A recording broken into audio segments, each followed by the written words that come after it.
பார்த்தீங்கன்னாக்கா நான் வந்து கடாயில் வந்து எண்ணெய் ஊற்றி அப்பளம் பொரிக்கிறதுக்காக வச்சுருக்கேங்க.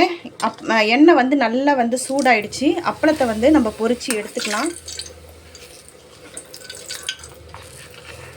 இடுக்கி வந்து எங்கே போச்சுன்னே தெரிலங்க. அதை தேடணும். அந்த அவனுக்கு உள்ளார போய் மாட்டிக்கிச்சா என்னன்னு தெரில. அதனால் ஸ்பூனில் தான் எடுத்து வைக்கிறேன். அப்பளம் வந்து நம்ம நல்லா பொரிச்சுக்கிட்டோம். இன்னொன்றும் போட்டுக்கலாம்.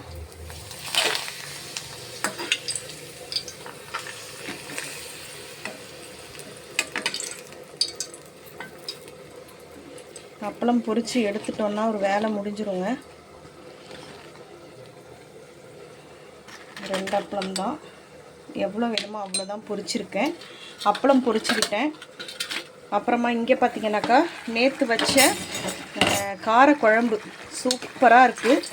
நல்ல டேஸ்ட்டு அருமையாக இருந்ததுங்க. குடமிளகா, முருங்கைக்காய், கத்திரிக்காய் போட்டு வச்சேன். ரொம்ப அருமையாக இருந்தது. அதனால் வந்து எனக்கு பிடிச்சிருந்ததுனால சூடு பண்ணி வச்சுருக்கேன். அதையுமே இன்றைக்கி எடுத்து வச்சுக்கலாம். சூப்பராக சமையல் வந்து ரெடி ஆகிடுச்சிங்க.